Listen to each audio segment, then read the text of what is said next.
Hello, everyone. Welcome to People and Planet, and it is my pleasure to welcome you all here today.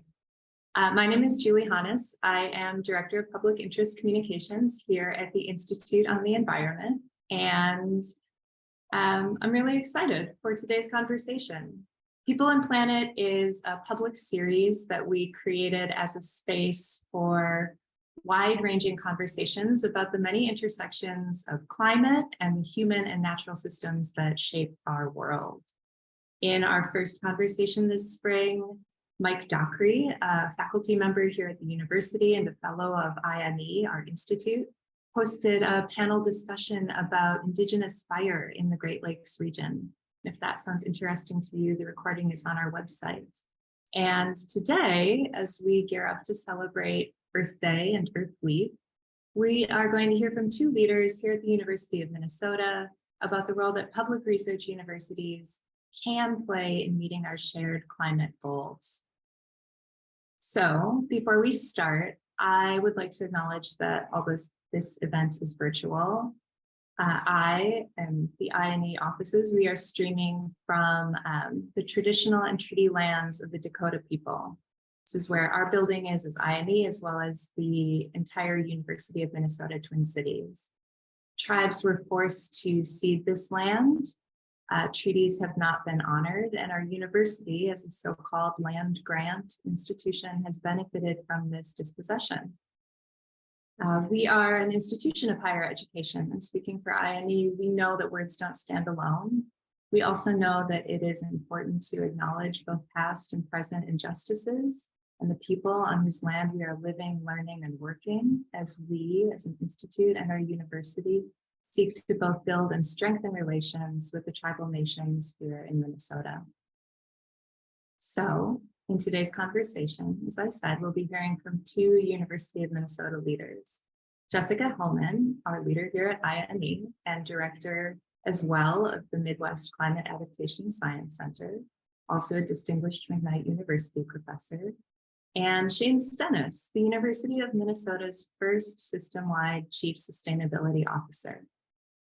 I know that many of you submitted questions for our two guests today in advance. Thank you. All of those questions have been fed over to Jessica and Shane, and they've got a great conversation queued up for us. If you have additional questions that come up during their conversation, we will be reserving time to also answer live questions. So you should head to slido.com and enter code 194-3175. We'll feed that into the chat as we go as well. You can add questions there. You can also upvote for questions that you would like our panelists to answer. I would also like to mention we are recording this conversation, and any resources or any other things that come up during it, we will also share in a follow-up email later this week. So on that note, I would love to hand over the stage to our two speakers, Jessica Hellmann, Director of the Institute on the Environment and University Director of the Midwest Climate Adaptation Science Center, and Shane Stennes, our system-wide Chief Sustainability Officer. Thank you so much for being here today. Hi, Julie. Thanks so much for that terrific intro. And I think we're going to see you again at the end of our hour. And hi, Shane. Hi, everybody. Thanks for joining us. We're going to do something a little different this time. Oftentimes we have a panel or a featured speaker. And instead, you're going to get to hear Shane and me grill one another and talk about the things that we're doing and we care about and we see coming down the pike about campus sustainability and the role of universities in addressing decarbonization, other really important sustainability challenges. So I have the great pleasure of working with Shane pretty frequently, and now we get to have a chit chat in front of lots of other people, Shane. So I hope this will be fun.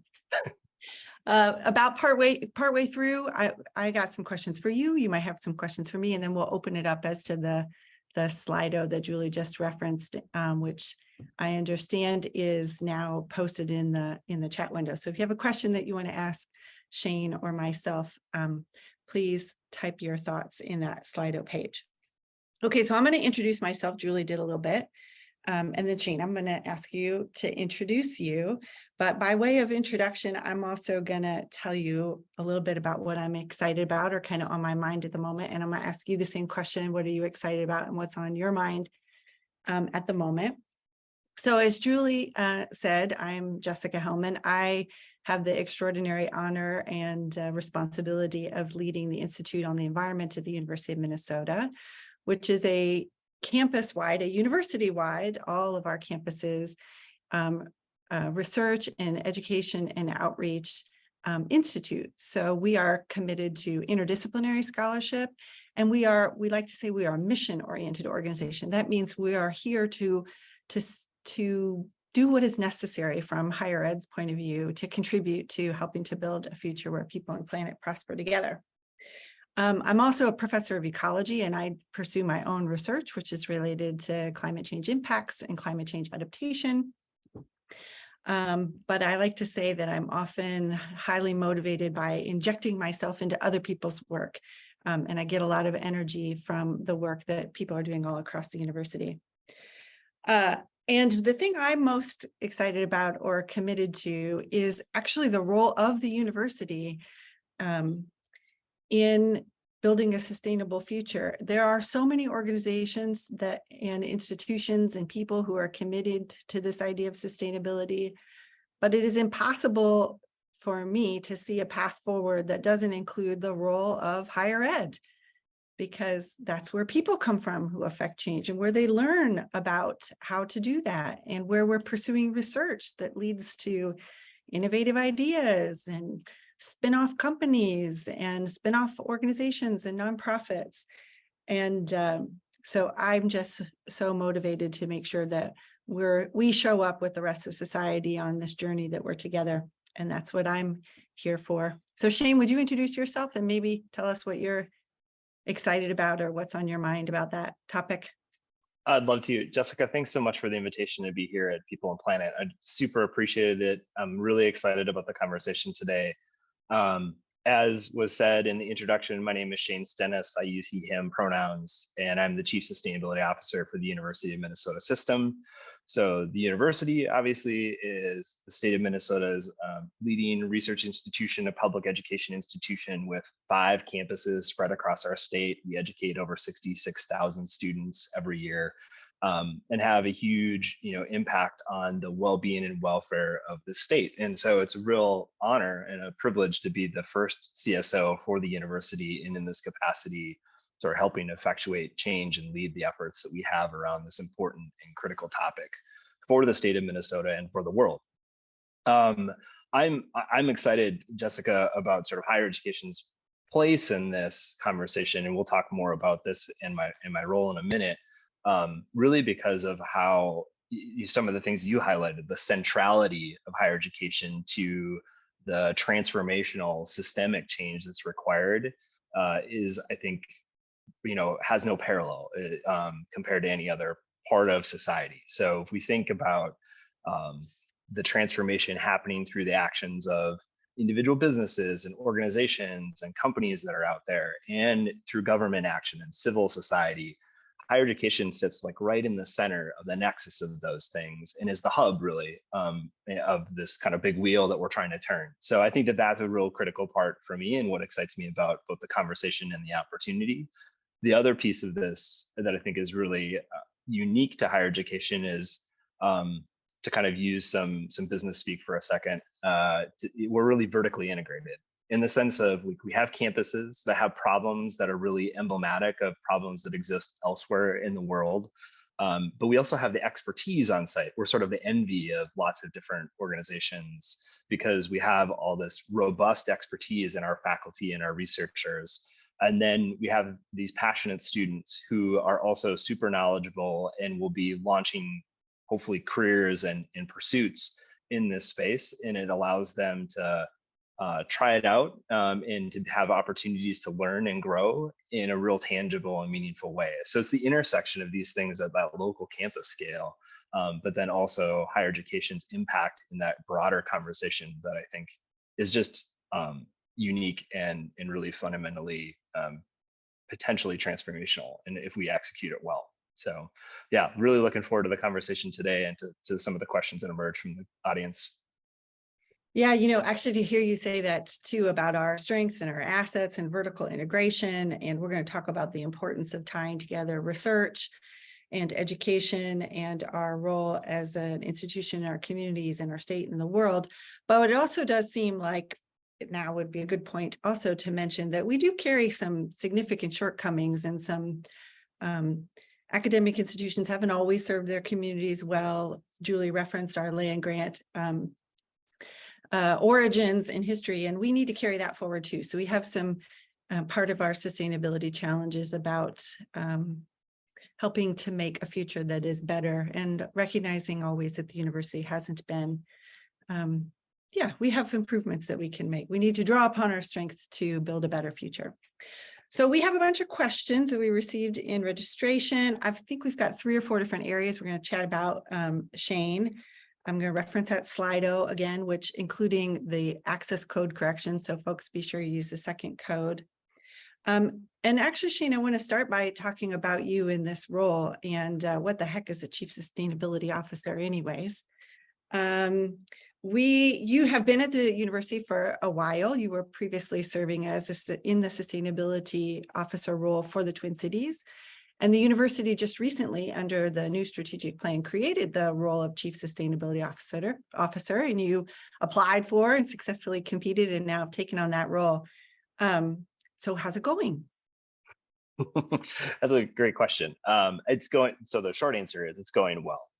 But let me expand on that and kind of hit on one of your sort of themes and underlying points, is like, what the heck is a Chief Sustainability Officer, and what do I do?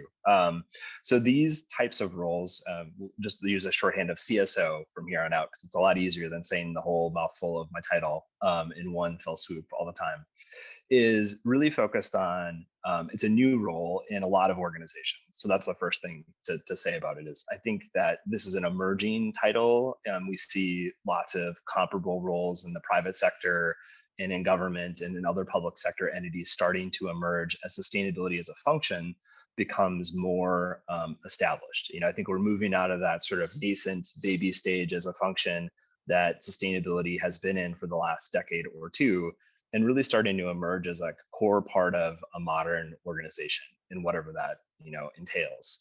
And so with that comes the need to staff up, right? To build capacity, to think about how, as organizations, if we want to accomplish sustainability outcomes and objectives, what kinds of capacity do we need to add internally to our organizations to make that happen? And then as part of that, what kind of leadership do we need that is separate and maybe independent from other roles, and has a real critical voice to play and a contribution to make to that leadership conversation? So that's a big part of it. And then, in tangible terms, here at the university, what that means is, we have established a new system-wide strategic plan called Impact 2025. It went into place a couple of years ago.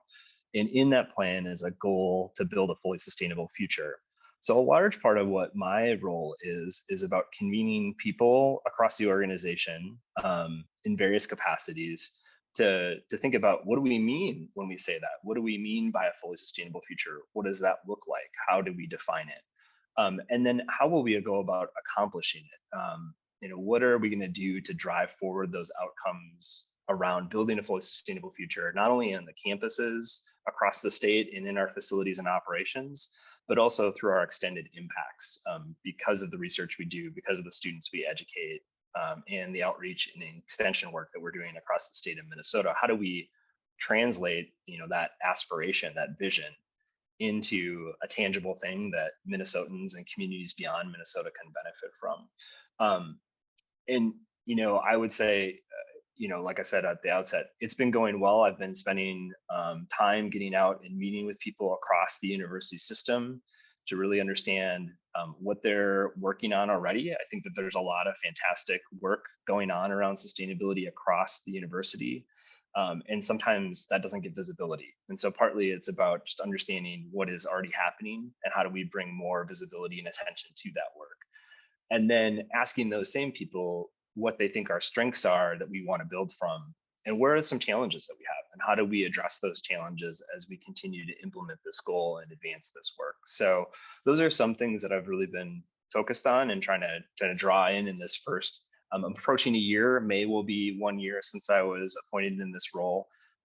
And that's really been a chief focus, in addition to some other kind of critical time-sensitive projects, which we'll talk about in a little bit, which I think will get to some of the audience's questions that they surfaced in registration. So yeah, that's really what I've been working on.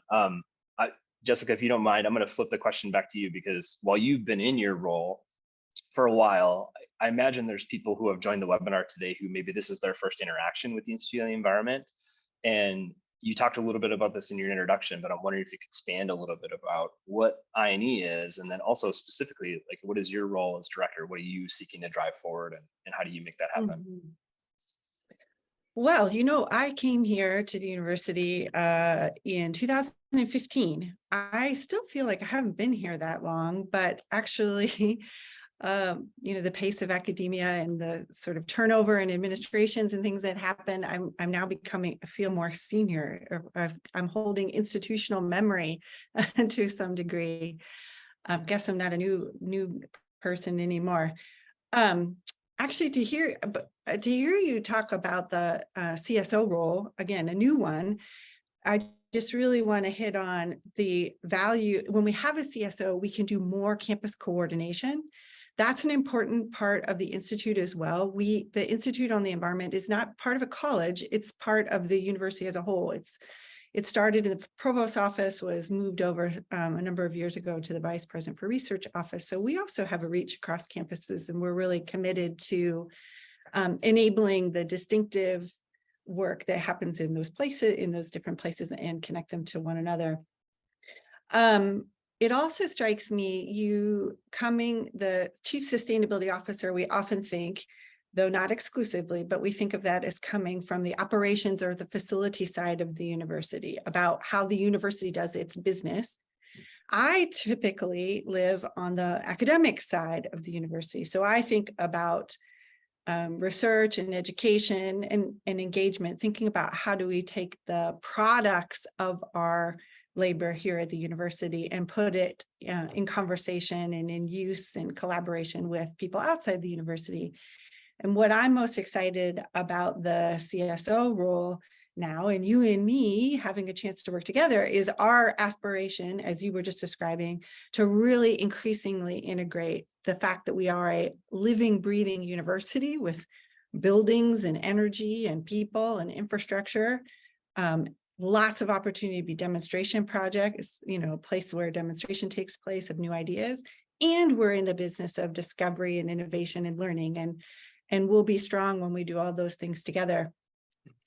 The other thing, I think you used the word coordination, if I heard you correctly a little bit, like you're responsible for coordinating and enabling.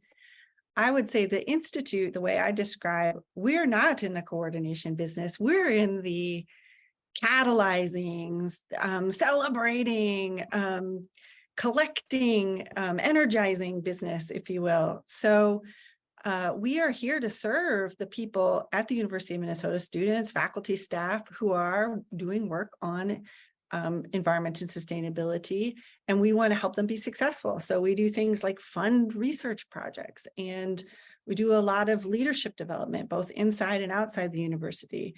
What do these topics mean? What is happening in the sustainability field? How do you put that information into practice? How do you work with others? Because a lot of sustainability is about crossing over boundaries. So we're helping to advance that. One of the things we're most committed to at the Institute is thinking about how do we orient the university, or sort of nudge it in the direction of working towards sustainability outcomes. Academics, myself included, we really like to talk about what area we work in or what our specialty is. And we want more and more people to say, how are they working with other people to deploy that specialty toward an outcome in the world, whether it's clean drinking water or a carbon neutral economy, or understanding what is a sustainable land use. That's one of the main things that we've been doing at the Institute. do our kind of core business of programming, capacity building, and research, interdisciplinary research, but really all of those things trying to push it toward helping to lead to outcomes. And the university, as you referenced in the Impact 2025, has taken that solutions orientation. It's about a sustainable future, right? It's a goal in its essence. And I'm just so proud also of the university having adopted or starting to move in the direction of the Sustainable Development Goals. That also mirrors the kind of outcome orientation that we're striving toward at the Institute. But it's really, I was telling a colleague recently that, being an academic can be challenging at times, especially, we have to write a lot of grants. There's some hurdles to jump over in professional development, but it is an extraordinary privilege to be able to live in the world of ideas and think about what is possible. And yeah, that's why I get out of bed in the morning, to be part of a community of scholars and people who are working towards something. That's fantastic. I want to pick up, we had respondents, people who had RSVP'd for this, I think really wanted to hear about accomplishments, and you talked about celebrating those accomplishments, catalyzing accomplishments, and then I think at the very end you were talking about and hitting on this idea of solutions. So why don't we use that as a transition point to really kind of dig into some of that? And wondering if you can start by you started to we've teased a couple of things here already, and wondering if you could drill into a little bit about what are the accomplishments that you're really proud of, really focused on coming out of INE and elsewhere at the institution, and then some of the ongoing work that I think illustrates the impact the institution can have. Great. Well, there are a lot of things to be proud of. And I also referenced our challenges. We don't have, we still, I think at the university, including at the Institute, we're still learning and figuring out, how do we work with partners outside the university? How do we work with people who make sure that we are embracing and serving people who haven't always been able to have access to the university and its resources and its capacity? And how do we make sure that we're responsive to society's needs in general? And not just only working on what we esteemed university people decide is interesting to do. I think we have a duty as a public institution and as our institute to take on a sort of service type of flavor. So a couple of pride points for us of accomplishments. I referenced this sort of outcome orientation that we adopted several years ago in our strategic plan. We put that into play in a grants program. Every year we award grants to interdisciplinary teams of researchers and teachers at the university. The goal there is to stimulate novel areas of work and collaboration. Those are reviewed internally by other academics and externally.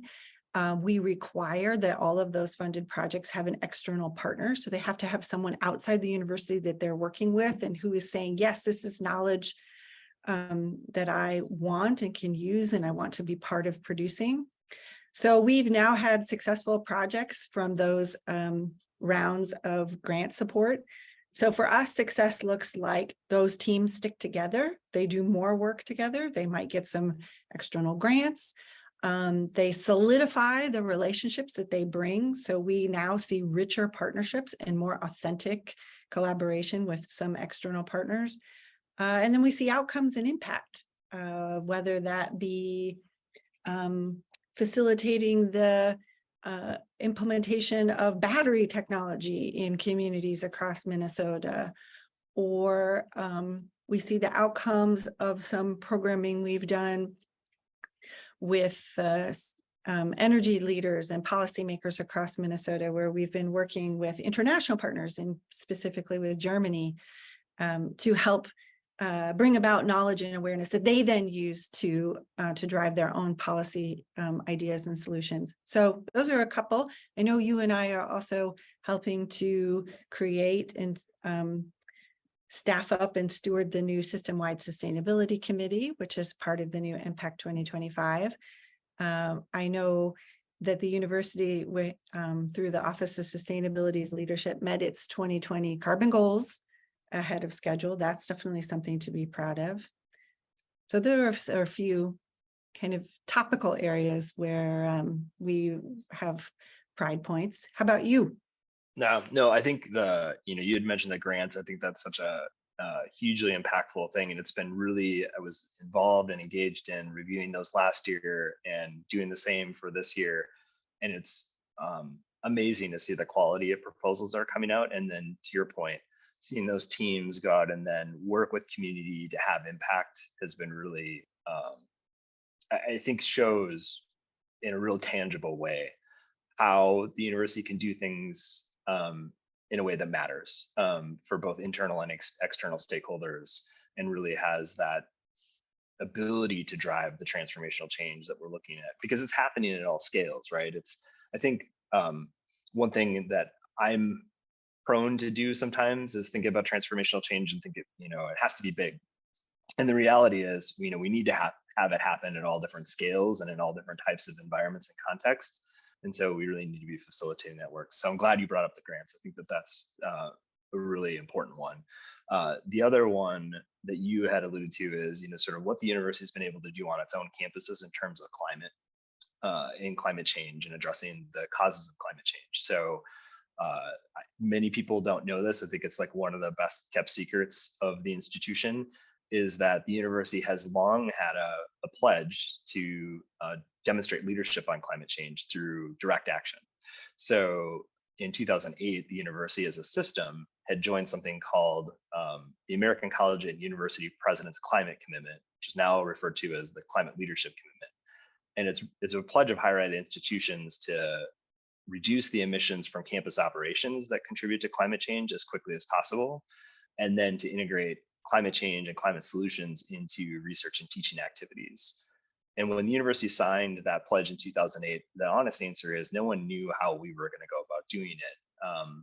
But we've really seen some tremendous success on the Twin Cities campus and the Morris campus in reducing emissions, and the other campuses as well have done really great work.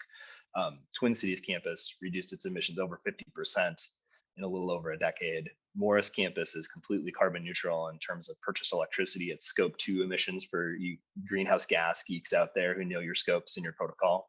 And so it's really been fun to see that happen, and to be able to show to other universities around the country, and then also to communities around the state of Minnesota, like it is possible, right? This transformation that we're talking about and the work that needs to happen in the climate space is possible, and we're doing it, and we're doing it in a way that is replicable for other communities around the state. And you also hit on the other one that would be on my list, which is we're seeing ourselves institutionally build the capacity to have this transformational work, accelerated. So what does that mean? That means you actually have to bring together, in real practical, tangible terms, senior leaders from across different parts of the institution to strategize around how we want to advance sustainability, and to get commitment and engagement from them and from others in the organization to drive that forward. So Jessica and I have been part of this group that's been meeting, bringing together chancellors and the provost and senior executives from the institution to really think about how we'll do that and what are the priorities we want to set. And I think there'll be more emerging from that group in the coming weeks and months. So yeah, those are some things that kind of strike me. And then we're not stopping there.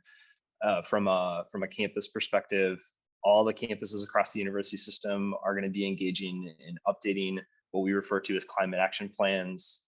These are roadmaps for how the institution will continue to mitigate its greenhouse gas emissions and build resilience to climate change's effects.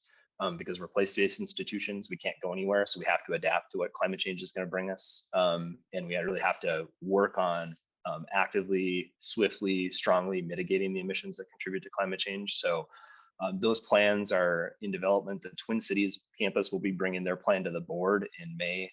Duluth is in the final stages of their planning activity, and then we'll be kicking off similar activities and work across the other campuses. So I think it is really an exciting time, and there's a lot of work in progress around these different fronts. Actually, to hear you talk about those future climate action plans, it's also definitely the case that the way we think about climate action planning has broadened, and maybe we could use that as a segue to talk about sort of what's on the horizon, or what's important now, or how is our thinking about what sustainability and research education and university operations looks like. So when universities, including the work that you described for Minnesota, sort of first started, it was focused on decarbonization, a lot of, which is very, very important, right? What is our carbon footprint? How do we reduce our the amount of greenhouse gases that we're contributing to the atmosphere? Because if we're teaching about it in the classroom and we're pursuing research that helps us come up with better ways of operating, we ought to be, living and breathing that responsibility too. But now climate action planning is so much broader. It is about your carbon footprint, but it is also about adapting to changing conditions. It's about serving and how the university interacts with its community and collaborates with its partners. So it's not a standalone entity, it's part of a broader ecosystem, building a sustainable future. What do you think are, there's also just technology has matured a lot. Of course, there are some deep technological challenges that we still need to address, but oftentimes now a lot of our key questions are about how do we deploy that technology? What are pricing and social justice implications and equity components of the application of that technology?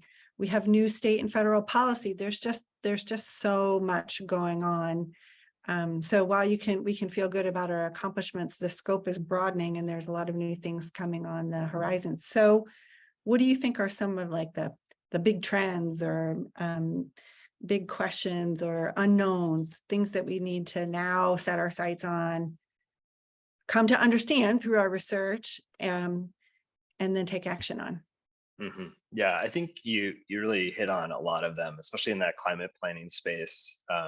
So in real kind of tangible terms, as we've gone through climate planning on Duluth campus and Twin Cities campus, we've really been trying to engage, I'll touch on a couple of things you said. One is like, how do you engage with the community around you? How do you get engaged in that work? And so we've been in contact with city and neighborhood associations and community groups throughout the process to say, we're part of a bigger ecosystem, if you will. We're part of this broader social fabric. And so how does what we do either positively or negatively impact what is happening in the community, and not seeing ourselves as separate from community, but as part of it, and that we need to be engaged with them. So that's really been critical. And we have some really good examples of this work too that's happened for a really long time in Morris and on our Morris campus through something called the Morris model. So I think the university has a lot of strengths in that area and things that we can play off of. The other, the one in the climate planning space that you hit on, that I want to pick up on, is the intersection with diversity, equity, justice, inclusion, and how does climate planning sort of intersect with that? I think that this is across not just the University of Minnesota, but across higher education and really across all of society, something that we are still struggling with and figuring out how do we do that well. But I do think that there are some elements that are really critical. One is, how do you create processes that really engage those communities and give them agency, not just as an engaging and like, we're going out and talking to you and we'll take your feedback, but actually giving them agency in the process where they have a say.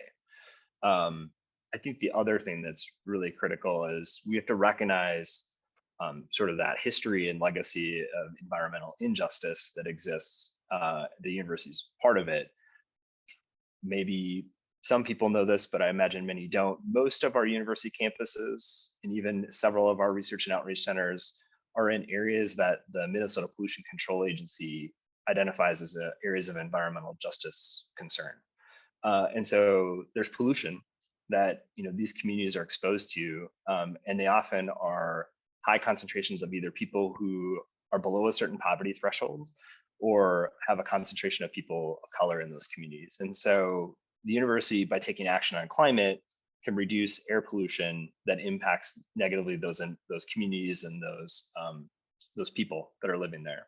And I think that that's a real critical piece that sort of lies below the surface that we're trying to bring to the fore and be more transparent about. And then the final thing is then, as we implement climate solutions and through these plans, how do we, make sure that the economic opportunity that's created by that is shared by more people who have historically been marginalized and not been part of that work or not been able to access that work, and those business opportunities or those employment opportunities. And so we're really seeing that as we get into the implementation, how do we think about ways to work with the university's fortunate. We actually have what we would refer to as a supplier diversity program, Office of Business and Community Economic Development, and how do we work with them constructively to really supercharge that activity, that opportunity that exists as we go through implementation of these.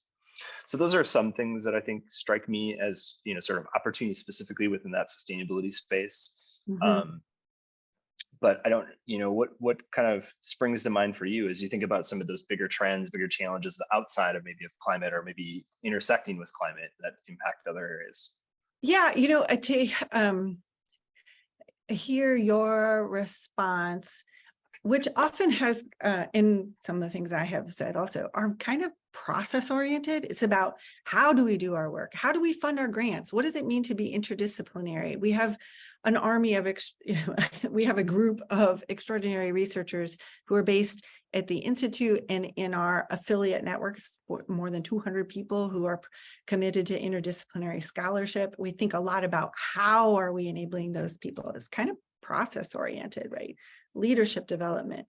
What does it mean to work with communities? And sometimes I think people are surprised that we do kind of embrace those processes. I mean, process is how stuff happens, right? And also how wonderful it is that we are working toward those outcomes rather than just spending a lot of time arguing about whether sustainability is a good goal or not, or a justifiable goal. But so inevitably, when you're going to be in the business of process, and the process matters.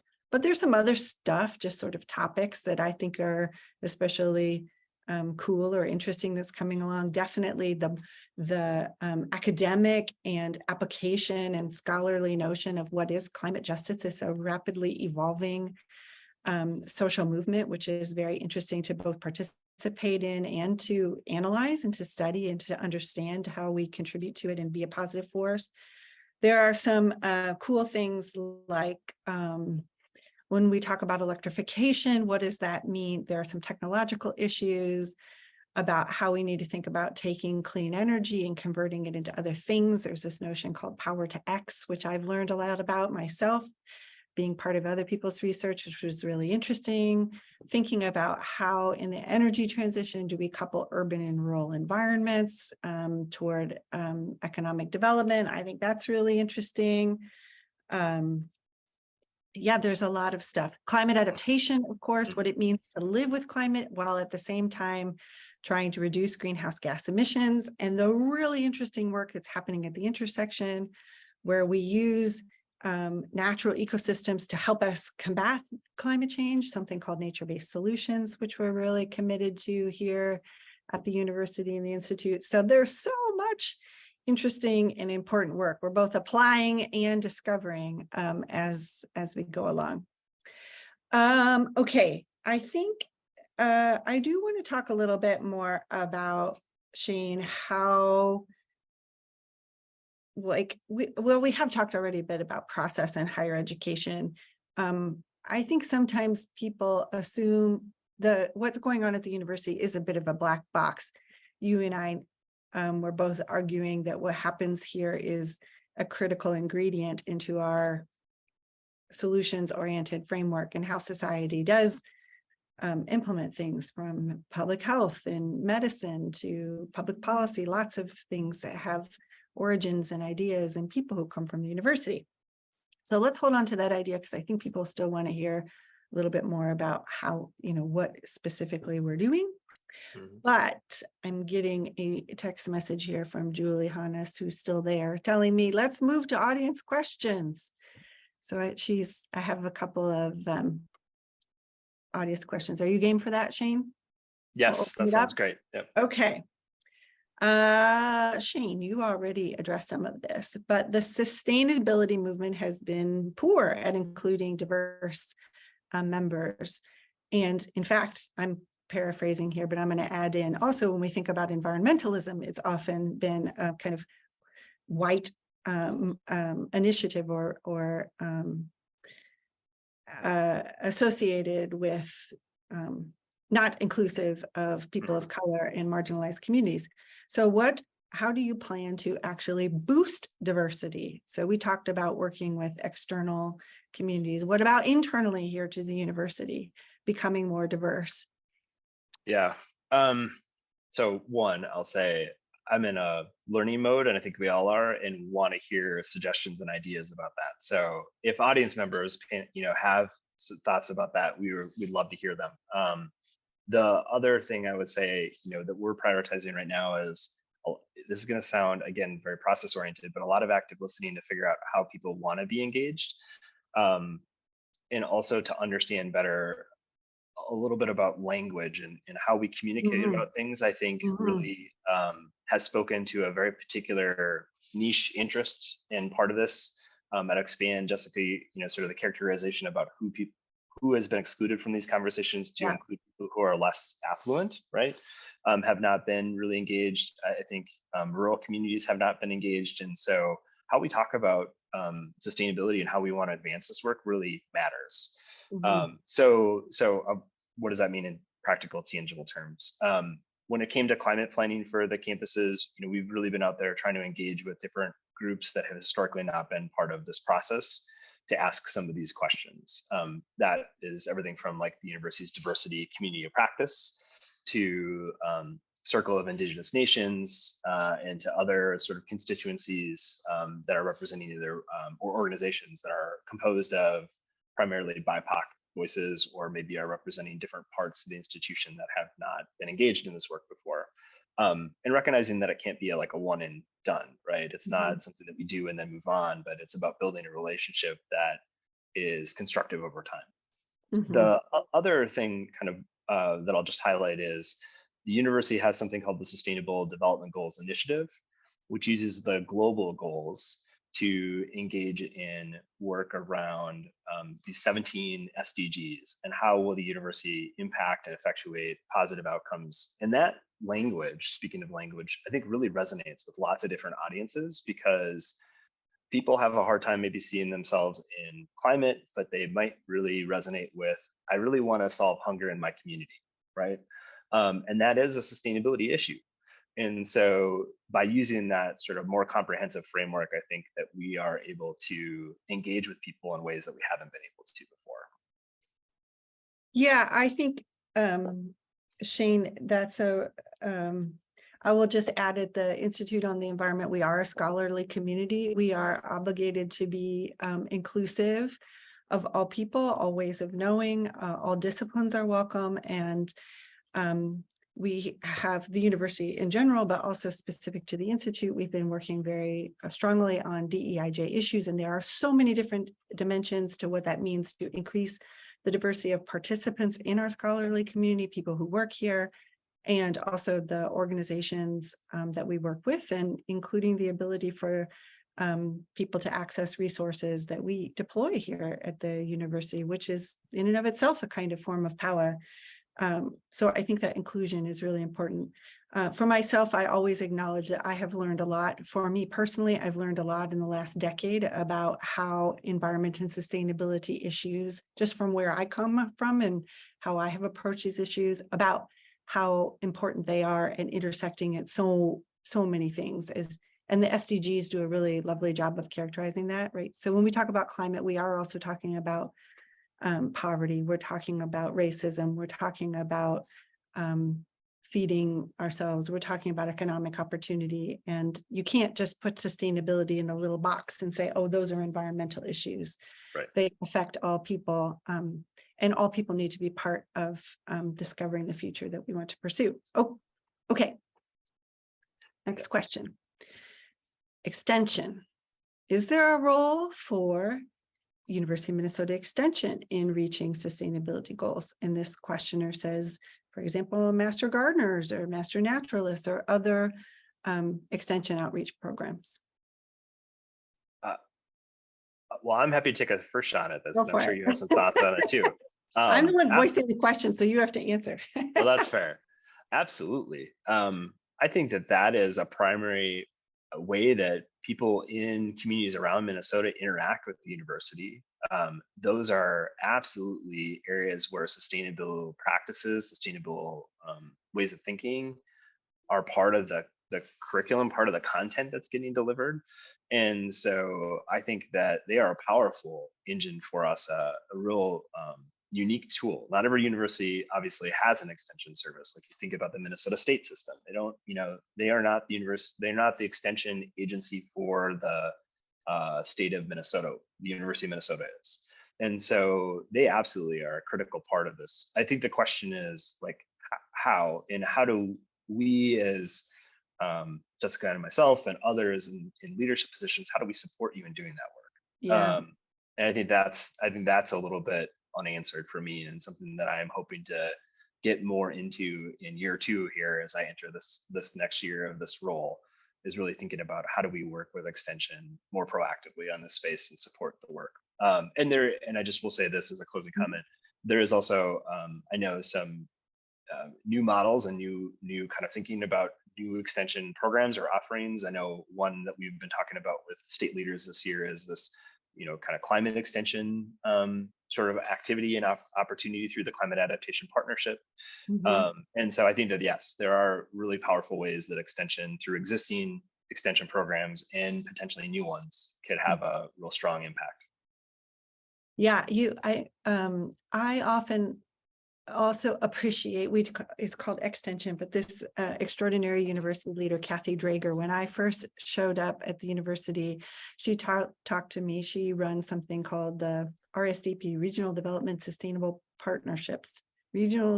Sustainable Development Partnerships, yes. You got it.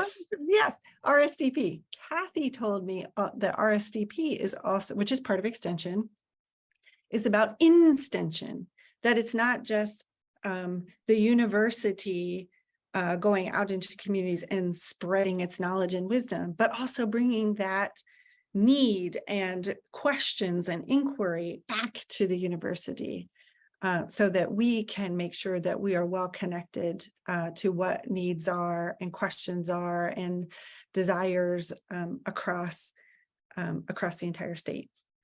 So that's another thing about extension I'll add that I particularly appreciate. Absolutely. I tell you what, I will ask the next question. How's that? Okay. So you can take a round of this.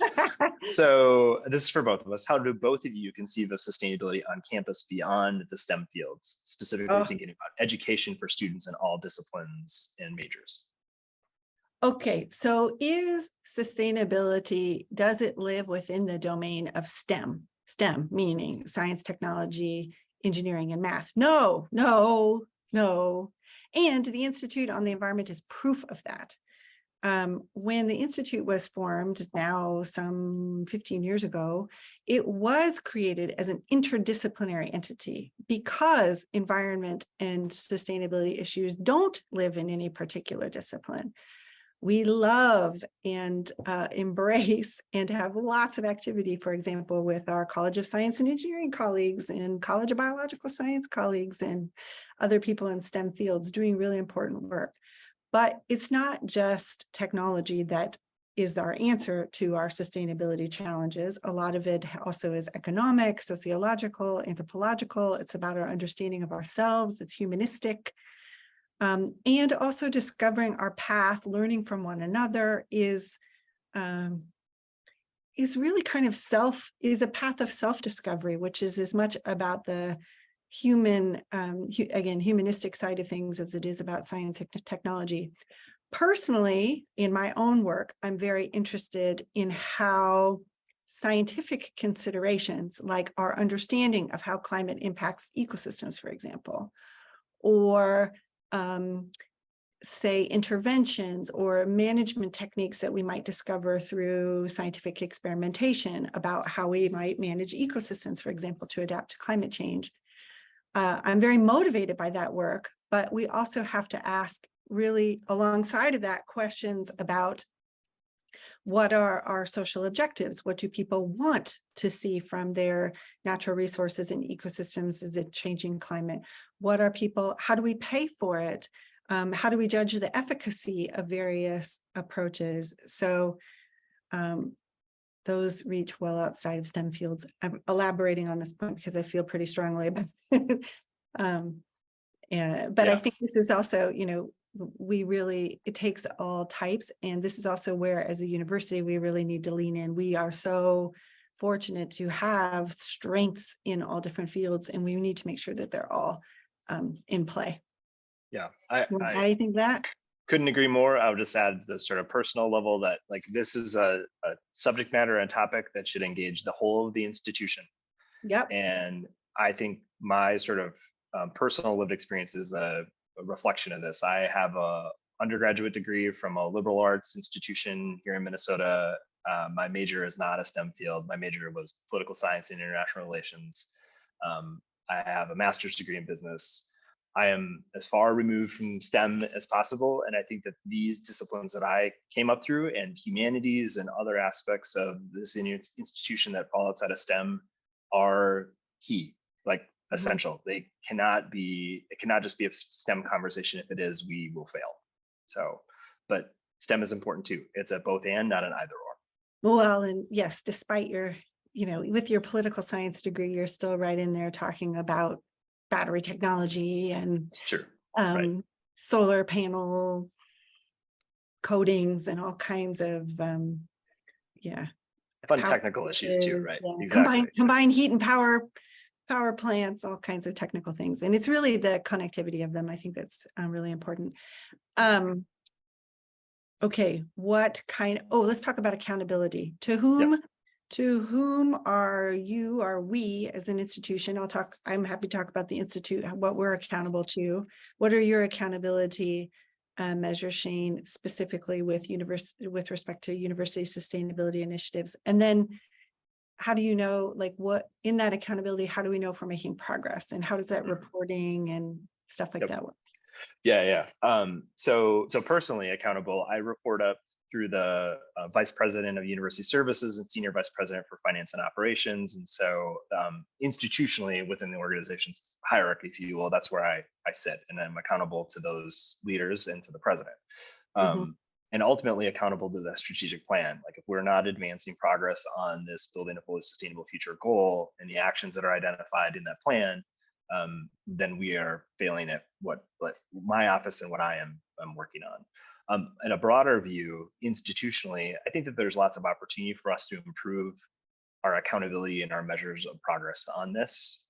We are currently deploying a couple different tools to help us with that. One is something called the impact rankings. It measures higher education institutions on progress around the sustainable development goals, the global goals. And so we just reported for the very first time in that a year ago. We were ranked exceptionally highly on SDGs around good health and well-being and around zero hunger, no hunger, and really demonstrated really strong proficiency, top marks really, around climate research and climate extension outreach work. It also identified areas for improvement for us. So we're continuing to drive forward on those and work on those. The other thing that we use is something called STARS. It's really long. It's a sustainable tracking assessment rating system. It is a higher education tool for sustainability assessment that is comprehensive across the institution. And we're deploying that tool across all of our campuses as a way of measuring progress and then setting goals based on those measures and driving forward new results. So those are a few kind of things in our toolkit. How about you? Yeah, I'll just quickly say the Institute is accountable. We have a strategic plan. We are accountable strategic plan. Anyone loves to read strategic plans, I will share it with you. We answer to the Vice President for Research. So we are accountable to the university, and as part of the public institution and its multiple campus span, we are ultimately accountable to the public and to stakeholders of the university. Okay, so we are running out of time. I think Julie Hannes is going to come back and say some concluding points to us. Shane, is there anything you want to say as we wrap this up? Any parting thoughts? I've been thinking a lot about what does a 21st century sustainable organization look like? and what Mm. does a sustainable university have to do and look like and act like. And I think we're at the very sort of cusp of that conversation. And one thing that's clear to me is, sort of like we need to build that capacity, but then we also need to think about new ways of doing, thinking, and being.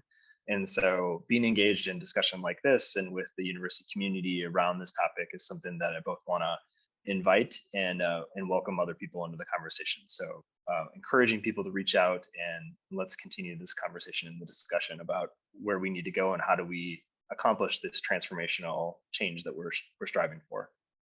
Yeah, and I'll add, you said this earlier. I mean, universities must be learning environments. So I know I'm going to speak for you also, we welcome feedback. We want to be in collaboration with people. We are learning. None of the answers here are fixed. There is not a single path to defining our way to the sustainable future. And I'll end also by saying that, and I know you embrace this also, Shane, at the Institute, we talk about in Minnesota for the World, which is a way that we articulate the public mission with respect to sustainability. And that says, I think that from this seat where we sit here in this state with this institution and with our partners, I'm convinced that we can do great things, not just for ourselves, but also in partner, working with people around the country and around the world. And that notion of making this sort of act locally, think globally, and, and also acting globally, I think we're just really well positioned to to make significant progress on behalf of all people. So here she comes. There she is. Hi, Julie. There's no way to really just sidle onto the stage in a Zoom, is there? Shane and Jessica, thank you so much for that conversation. And thank you to everybody who shared questions in Slido. I always love seeing what rises to the top and using that community upvote feature. Thank you. Thank you again. Our next People on Planet conversation will be on May 25th, where we will have Bamer Adampa, who's a research scientist in natural capital and ecosystem services here at the Institute, and Sam Grant, who is executive director of Rainbow Research. And they'll be having a conversation about climate and environmental justice and what those obligations look like across scales, from the local to the national to international responsibilities. You can learn more about that on our webpage. And of course, resources, things that were mentioned, some of these questions that we didn't get to, we will share the recording and resources in an email with everyone who registered later this week. So thank you again for tuning in, and we look forward to hosting you again soon.